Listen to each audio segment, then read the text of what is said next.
오늘은 출애굽기 10장 말씀을 함께 묵상하겠습니다.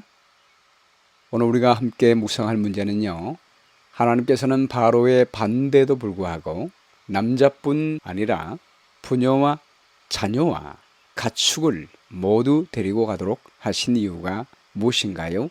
라고 하는 것입니다.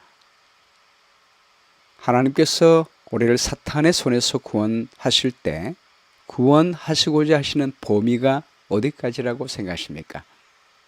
나만 구원받기를 원하십니까? 배우자까지 구원을 받기를 원하십니까?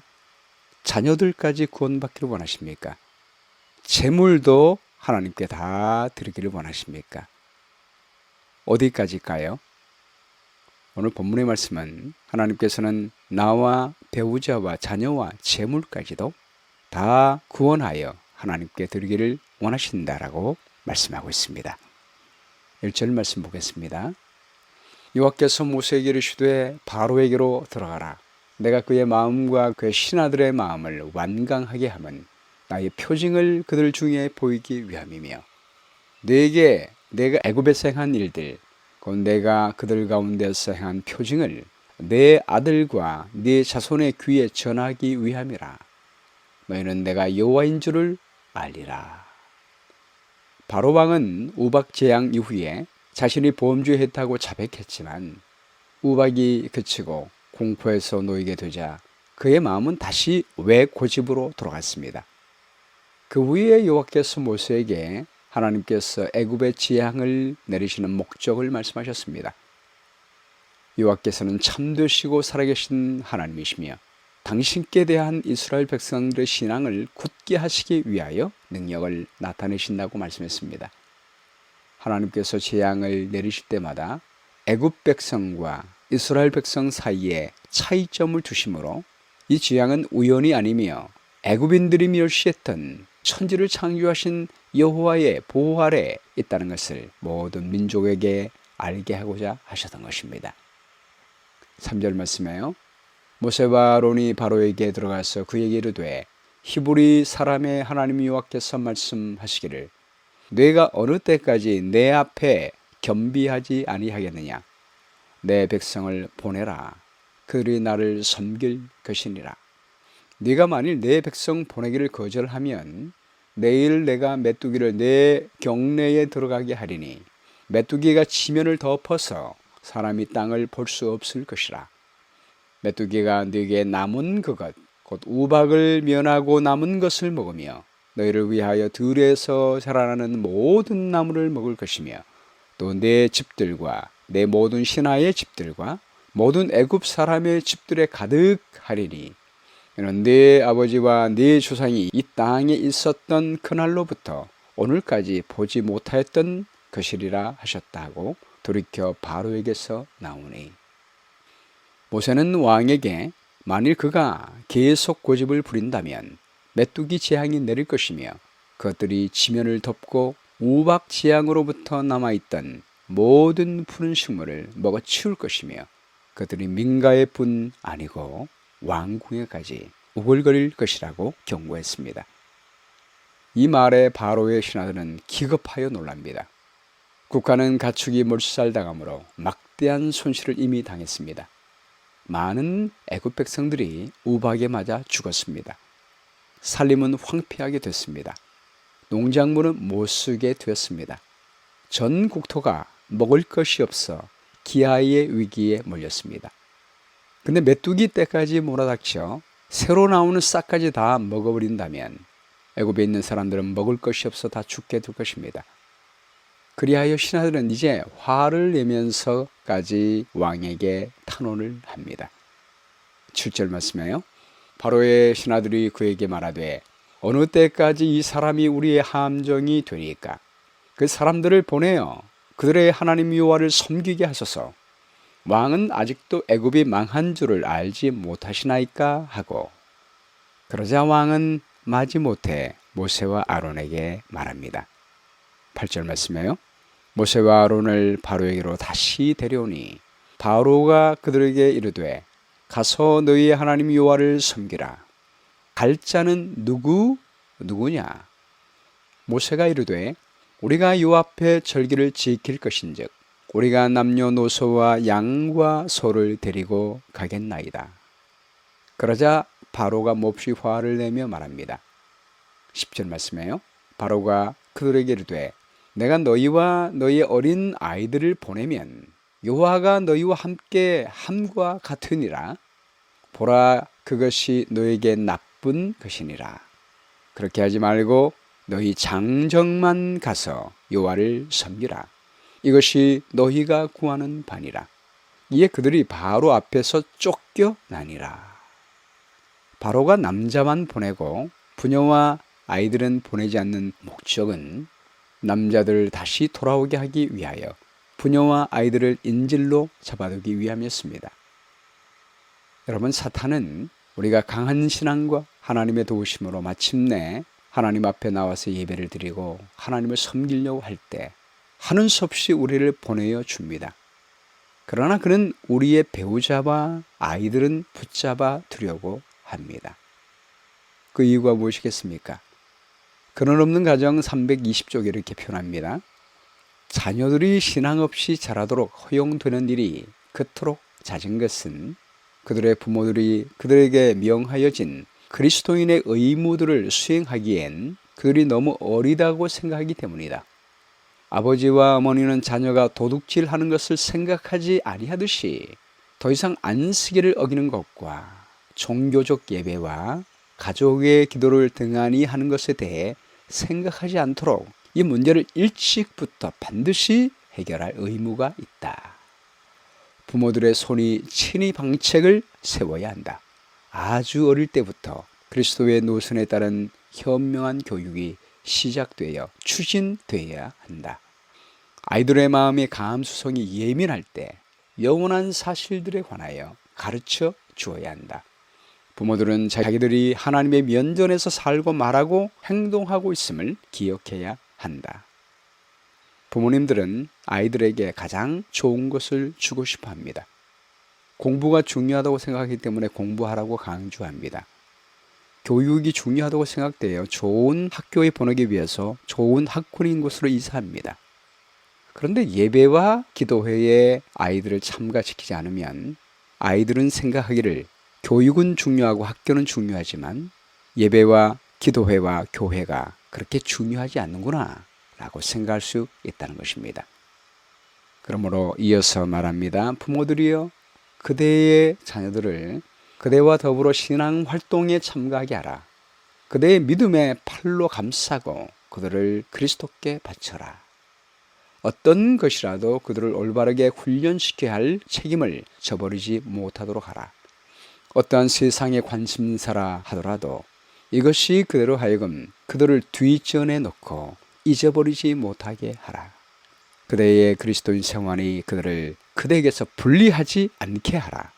그들을 그대와 함께 그리스도께 이끌어서 그들의 마음이 하늘의 진리와 친숙되게 교육하라. 그들로 하여금 하나님을 사랑하는 행위들과 관련을 가지게 하라. 아이뿐 아닙니다. 오늘 말씀에는 내 부녀들도 라고 말씀했습니다. 우리의 배우자도 영적으로 함께 하나님 앞에 설 수 있도록 해야 합니다. 우리의 기도에 내 배우자와 내 자녀까지 다 구원받을 수 있도록 항상 힘써 기도해야 합니다. 이렇게 말씀 묵상을 하는 일들, 또 성경을 읽고 하나님 앞에 나오는 일들, 반드시 배우자와 우리 자녀 빠짐없이 하나님께 가야 한다고 사탄에게 주장해야 합니다. 이스라엘 백성들이 가나안에 들어갈 때 애굽에서 나온 20세 이상의 어른들은 여호수아와 갈렙을 제외하고 광야에서 다 죽었습니다. 20세 이하 자녀들과 광야에서 태어난 2세들이 하나님의 법궤를 메고 요단강을 건너갔습니다. 여리고를 믿음으로 무너뜨리고 가나안 땅을 정복했습니다. 여러분, 이 마지막 때에 세계 선교 사업을 마치고 하늘에 들어갈 세대, 살아서 하늘에 변화되어 들어갈 세대는 우리의 자녀들입니다. 그러므로 우리가 결코 배우자와 자녀를 양보하지 말아야 합니다. 하나님의 말씀대로 살기 위하여 기도하고 하나님의 능력으로 우리 모든 가족들을 구원할 수 있습니다. 12절 말씀에요. 여호와께서 모세에게 이르시되 애굽 땅 위에 네 손을 내밀어 메뚜기를 애굽 땅에 올라오게 하며 우박에 상하지 아니한 밭의 모든 채소를 먹게 하라.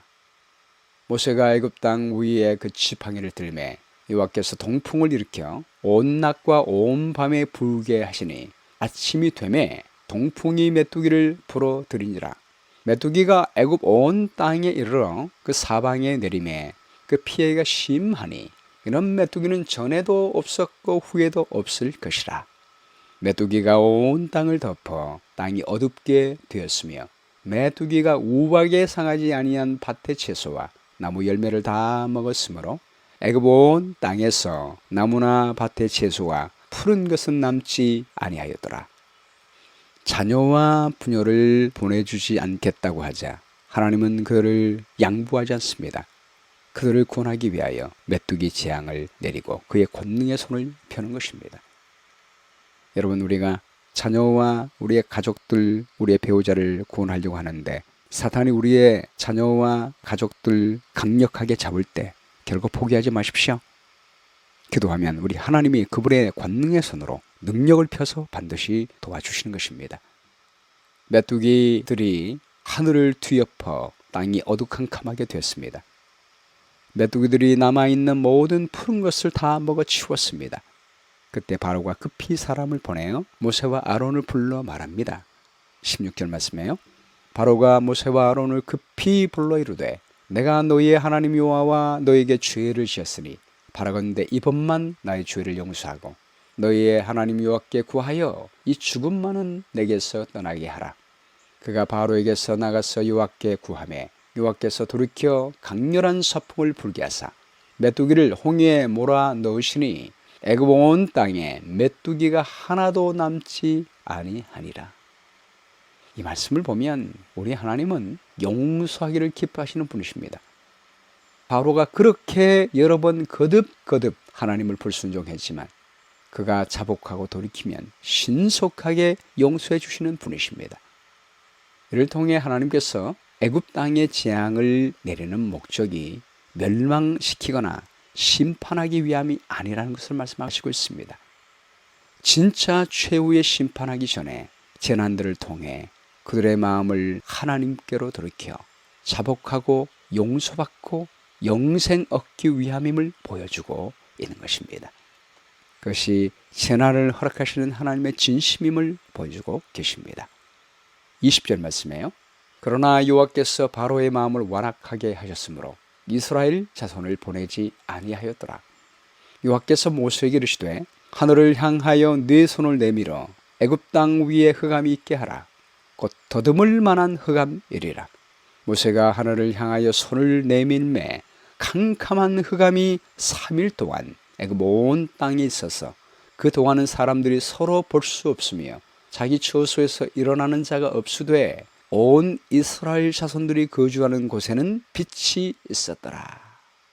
첫째 재앙이었던 나일강을 피가 되게 하신 것은 나일강은 애굽의 하피라고 하는 나일강의 신이었습니다. 다섯째 재앙에 내린 가축 중에 재앙으로 말미암아 죽은 황소는 하돌라고 하는 신이었습니다. 이제 하나님께서 아홉째 재앙으로 해를 어둡게 한 재앙을 내리십니다. 태양신은 애굽 사람들이 섬기는 신에서 가장 으뜸가는 신이었습니다. 가장 으뜸되는 그 해가 빛을 내지 못하게 하신 것입니다. 애굽 사람들이 섬기는 가장 위대한 태양신이 사라져버리자 애굽 사람들은 공포에 휩싸이게 되고 바로도 공포에 휩싸이게 되었습니다. 히브리 사람의 하나님께서 애굽의 주신인 태양신까지 주관하신다는 사실에 그들은 항복하게 됩니다. 애굽 국민들은 바로를 그들의 신의 대표자로 숭배해왔습니다.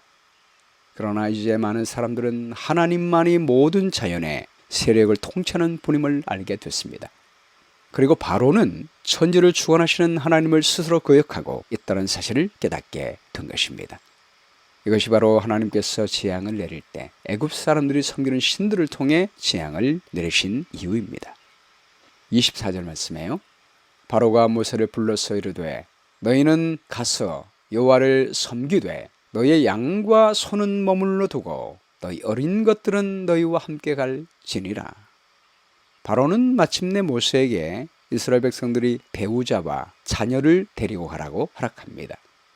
그런데 양떼와 가축떼는 남겨두는 조건하에 가라고 허락을 합니다. 그때 모세가 뭐라고 대답합니까? 우리가 갖고 있는 재물 그거 아무것도 아닙니다. 사람이 중요합니다. 배우자, 내 자녀까지만 구원하면 됩니다. 재물 필요 없는 것이니 다 가져가십시오. 이렇게 대답합니까? 25절 말씀에요. 모세가 이르되 왕이라도 우리 하나님 여호와께 드릴 제사와 번제물을 우리에게 주어야 하겠고 우리의 가축도 우리와 함께 가고 한 마리도 남길 수 없으니 이는 우리가 그 중에서 가져다가 우리 하나님 여호와를 섬길 것임이며 또 우리가 거기에 이르기까지는 어떤 것으로 여호와를 섬기는지 알지 못함이니이다. 하나 여호와께서 바로의 마음을 완악하게 하셨으므로 그들을 보내기를 기뻐하지 아니하고 바로가 모세에게 이르되 너는 나를 떠나가고 스스로 삼가 다시 내 얼굴을 보지 말라. 내가 내 얼굴을 보는 날에는 죽으리라. 모세가 이르되 당신이 말씀하신 대로 내가 다시는 당신의 얼굴을 보지 아니하리이다. 바로가 가축들을 놓아두라고 했을 때 왜 모세는 단호하게 가축들까지 한 마리도 남김없이 가져가야 할 것이라고 했을까요? 이 가축들은 재물을 의미합니다. 하나님 여호와를 섬기는데 그 재물을 사용해야 한다고 말하고 있습니다. 사탄은 우리에게 하나님을 예배할 때 사람은 다 가서 경배하되 재물은 놓고 가라고 말합니다. 그러나 모세의 대답처럼 우리의 대답도 같아야 합니다. 재물을 여호와를 섬기는 데 사용해야 하므로 우리의 재물까지도 사탄에게 넘겨줄 수 없다고 말해야 합니다. 마태복음 6장 21절 말씀에 내 보물 있는 곳에는 내 마음도 있느니라 라고 말씀했습니다. 하나님의 사업할 때 헌금이 필요합니다. 돈이 필요한 것입니다. 교회를 운영하고 교회 건물을 구입하고 선교지에 선교 헌금을 보내고 11조를 드릴 때 목회자가 고용되고 하나님의 사업이 발전되는 것입니다. 그러므로 돈은 굉장히 중요합니다. 돈을 사랑할 때 하나님보다 높일 때 일만하게 불의가 되지만 우리가 하나님을 섬기는 목적을 위하여 헌금을 하나님께 드린다면 우리의 헌금은 하나님을 섬기고 영혼을 구원하는 데 굉장히 중요한 요소인 것입니다. 여호와 하나님 만물의 주인 되신 하나님은 우리의 영혼과 배우자와 자녀의 주인이 되십니다. 그뿐 아니요 우리의 재물까지도 그분의 것입니다. 그러므로 재물도 사탄의 손으로 흘러가지 않도록 해야 합니다. 사탄의 손에 흘러들어가서 그가 하나님을 반대하는데 사용하도록 해서는 안 됩니다. 하나님의 백성들은 하나님이 주신 재산까지도 사탄에게 흘러가지 않고 하나님께 더 많이 흘러갈 수 있도록 잘 관리해야 합니다. 실제적으로 이스라엘 백성들이 애굽에서 가지고 온 모든 가축들은 광야에 있던 40년 동안에 성소에서 날마다 희생제물로 사용되었으며 그들이 갖고 있는 제물들은 성소를 짓는 데 사용이 됐습니다. 하나님께서 우리에게 주신 제물들도 경홀히 여기면 안 됩니다. 사탄에게 양보하면 안 됩니다. 하나님이 주신 달란트를 증가시키도록 해야 합니다. 그리고 그 달란트를 모두 하나님께 드려서 그분의 영광을 위하여 사용해야 합니다. 재물이 있는 곳에 마음이 있다고 했습니다. 우리의 재물을 하나님께 드리면 우리의 마음도 따라가게 되는 것입니다. 이것이 하나님께서 우리의 갖고 있는 재물을 드리라고 하는 이유입니다. 로마서 8장 32절 말씀에 자기 아들을 아끼지 아니하시고 우리 모든 사람을 위하여 내주시니가 어찌 그 아들과 함께 모든 것을 우리에게 주시지 아니하겠느냐. 우리 하나님께서도 그분의 아들과 더불어 그분이 갖고 있는 모든 것을 우리에게 주셨습니다. 우리에게 주신 모든 것을 다시 하나님께 드린다면 하나님은 우리의 마음을 받아주시는 것입니다. 하나님을 더 신뢰하는 사람, 하나님이 맡기신 것을 하나님의 영광을 위하여 사용하는 사람에게 더 큰 사랑을 우리에게 부어주십니다. 오늘 말씀 가운데 나타난 하나님의 성품은 무엇입니까? 우리 가족들 모두를 구원하기를 원하시며 재물까지 하나님을 위해 사용하기를 원하시는 하나님이십니다. 용기를 주는 약속은 우리가 모든 가족과 소유를 하나님께 다 드리고자 하면 하나도 사탄에게 뺏기지 않고 모두 구원하여 하나님의 영광을 위하여 드릴 수가 있습니다.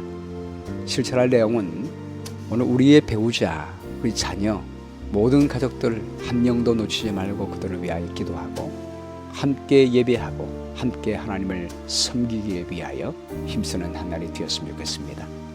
하나님께서 우리에게 주신 재물들도 한 푼도 세상에 뺏기지 말고 하나님께 드려서 하나님을 위하여 사용하는 한 날이 되었으면 좋겠습니다. 기억될 말씀은 출애굽기 10장 9절입니다. 모세가 가로되 우리가 여호와 앞에 절기를 지킬 것인즉 우리가 남녀노소와 우양을 데리고 가겠나이다. 기도하겠습니다. 사랑의 아버지 하나님, 하나님의 아들을 아끼지 않고 우리 모든 사람을 위하여 내어주신 아버지의 사랑 감사합니다. 사랑은 100% 주게 될 때 온전한 사랑이 되는 것을 아심으로 우리도 우리의 배우자와 우리의 자녀와 우리의 재물까지 온전히 하나님께 드리게 하시니 감사합니다. 우리 모두를 구원하고 온전한 하나님의 사랑을 경험하는 한 날 주시도록 인도해 주시기를 간절히 바라오며 예수 그리스도의 귀하신 이름으로 기도합니다. 아멘.